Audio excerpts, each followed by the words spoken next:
Praise the lord. నేటి వాక్యము కీర్తనల గ్రంథము 32వ అధ్యాయము 11వ వచనం. నీతిమంతులారా, యెహోవాను బట్టి సంతోషించుడి, ఉల్లసించుడి. యథార్థ హృదయులారా, మీరందరూ ఆనందగానము చేయుడి. దేవుని లెక్కలో నీతిమంతుడుగా ఉండి యథార్థ హృదయం గల వ్యక్తికి ఆనందించే కారణం ఎంతైనా ఉంది. పశ్చాత్తాపం, ఒప్పుకోవడం, పాప క్షమాపణ, హృదయంలోని మోసంపై విజయం, ఇవి చీకటిని, విచారాన్ని తరిమేస్తాయి. అంధకారం, దుఃఖం, పాపం నిండిన ఈ లోకంలో కూడా నిజమైన ఆనందం అనుభవించేలా చేస్తాయి.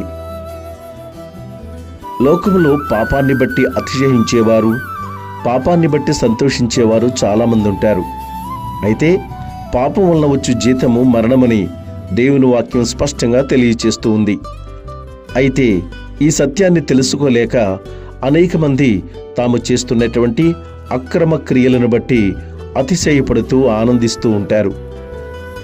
కానీ దేవుని బిడ్డలుగా మనందరము కూడా ఆయన నీతిని అనుసరించి జీవించినప్పుడు ఆయనను బట్టి మనము సంతోషించగలము, ఆయనలోనే ఉల్లసించగలము.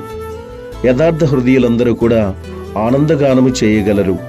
ఎందుకు అంటే దేవుడు పరిశుద్ధుడు, సత్యవంతుడు, నీతిమంతుడు.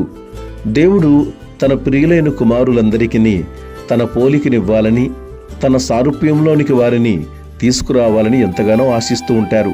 కాబట్టి ఆయనకున్న లక్షణాలను మనము కూడా పొందుకున్నప్పుడు ఆయన ఎంతగానో ఆనందిస్తారు. అంతేకాకుండా మనందరం కూడా శాశ్వత కాలము ఆయనలో ఆనందించే గొప్ప ధన్యతను కలిగి ఉంటాం. అట్టి కృప, అట్టి ధన్యత, అట్టి భాగ్యము దేవుడు మనందరికీ దయచేయునుగాక. ఆమేన్.